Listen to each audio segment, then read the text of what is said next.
You walk through the front door, and your dog acts like you just came back from war. Full body trembling, whining, tail going so fast it's a blur. You were gone 20 minutes. You went to get milk. And here's the part no one thinks about. Your dog had no way of knowing you were coming back. It has no human concept of where you're going, or exactly when you'll return. It can't call you, can't check your location, can't understand the sentence, "I'll be right back." It just waits. And if you didn't come back, it would still be waiting tomorrow. It would wait until waiting was all it had left. Your dog doesn't see you as human. It has never once seen your face the way another human would. So what exactly are you to it? Or is it just reacting to whoever keeps the food bowl full? Because scientists eventually found something happening inside both your brain and your dog's brain at the exact same moment. And the answer is stranger and far more biological than most owners expect. But first, you have to understand how your dog knows it's you at all. Let's start with what your dog actually sees when it looks at you, because it's less than you think. Dogs see less fine visual detail than we do, so your face is only one piece of a much larger identity. And recognizing a face on its own isn't even remarkable. In 2016, researchers at the University of Oxford trained archerfish, fish with brains smaller than a pea, no neocortex at all, to distinguish one human face from 44 alternatives. They hit 81% accuracy. A fish can pick your face out of a lineup. But your dog doesn't stop at recognition. The piece humans underestimate most is scent.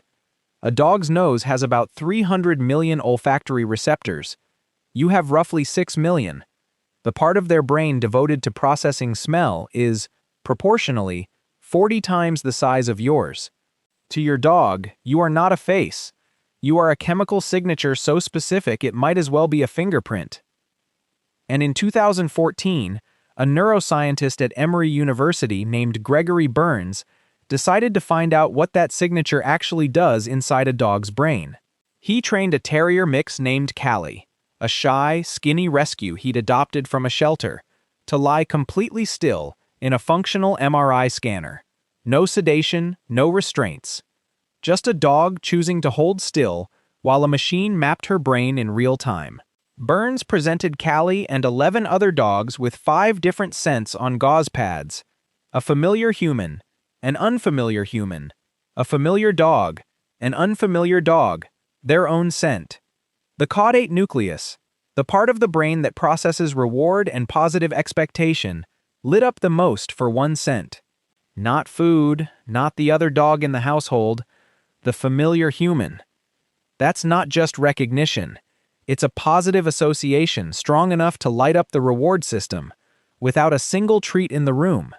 But recognizing your scent still doesn't explain why your dog loses its mind when you leave.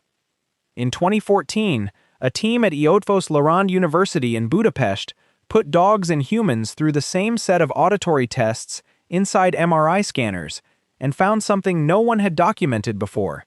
Dogs have voice-sensitive regions in their temporal cortex that respond to human voices, and the location of those regions mirrors the placement of voice areas in the human brain. It was the first time anyone had found this kind of functional parallel between a primate and a non-primate species.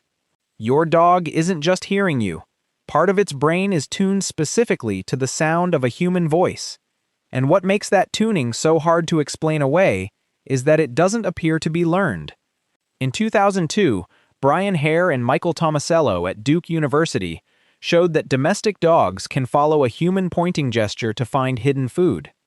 Chimpanzees, our closest genetic relatives, can't do this reliably in the same tests. Wolves raised by humans can't either. But puppies can. Dogs as young as 6 weeks, with almost no human exposure, could read the gesture. 15,000 years of living alongside us didn't teach dogs to understand humans. It wired them to.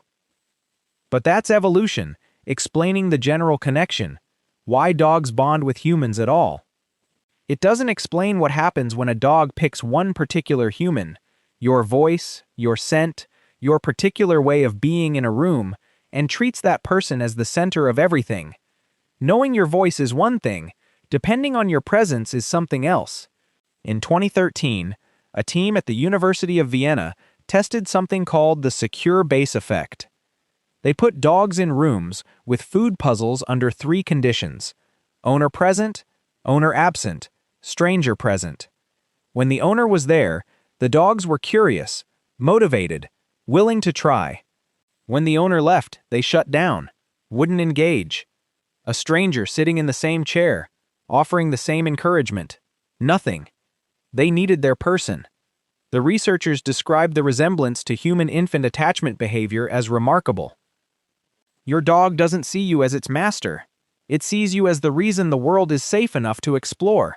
Take that away, and the world stops. Maybe this is all conditioning. You feed the dog, so the dog learns to value you. But Burns' dogs showed caudate activation for a familiar human scent without any reward in the room, and human-raised wolves didn't develop the same attachment patterns despite daily handling. Something during domestication made dogs unusually prepared to bond with us. The question is what that bond actually looks like from the inside. And then scientists looked at what happens when neither of you does anything at all. You simply look at each other.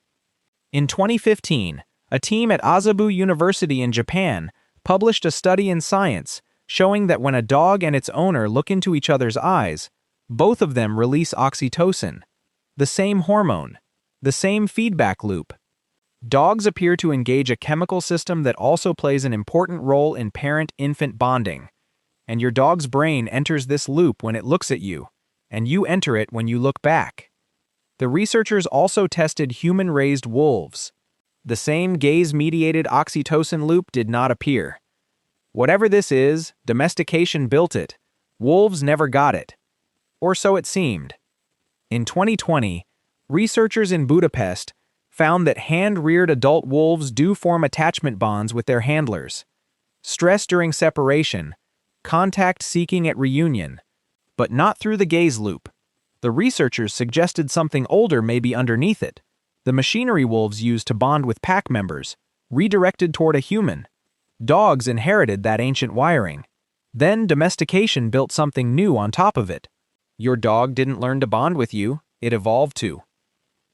And here's the part no one warns you about. The loop runs both ways. Dogs live 10, maybe 15 years. The chemistry doesn't know that. It locks in the same way whether the bond lasts a lifetime or a fraction of one.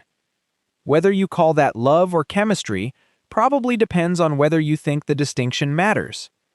Try to see it from their side for a moment. Every morning, the most important thing in their world stands up, walks to a door, and disappears. No explanation, no promise, just gone. And every evening, the door opens again. To your dog, you are the thing that always leaves and sometimes comes back, and it bonds to you anyway. We can scan the caudate. We can track the oxytocin. We can watch what changes in a dog's behavior when you walk out of a room. What none of that tells us is what it costs them when you don't come back. Somewhere in a shelter right now, a dog may still be carrying the scent memory of someone who never returned. The machinery doesn't come with an off switch. It doesn't know the person is gone. It just keeps looking for something that already left. But every experiment so far has one assumption built into it. The owner eventually comes back. What happens when they don't? 2017, a Shih Tzu named Saleo walked out of his yard in Youngstown, Ohio. He didn't come back. His owner, Sharon Kelly, searched for months. 1 month became 6. 6 became a year. Then 9 years passed. In 2026, a shelter in Mahoning County picked up a small dog with badly matted fur, wandering alone in a park. Kelly's granddaughter spotted a photo on the shelter's page and recognized the markings, the white star on his head, the crooked mouth she called his signature. Kelly drove out the next morning. He was older, thinner, one eye clouded over, teeth missing, still being treated for infections. But it was him. And when they walked home together, Saleo led the way, down the same path they used to take, a decade earlier. Maybe that's the answer. Your dog doesn't see you as human because it doesn't need to. What it carries is deeper than a category. Not a label, not a species, not a concept it could think through, even if it had the words. It's a map, and you're the center of it. We bred them to need us like this. The least we owe them is to keep showing up. At the beginning, you walked out for milk. To you, it was 20 minutes. To your dog, it was another disappearance it couldn't explain. And then the door opened. Maybe that's all human means to a dog, the one who comes back.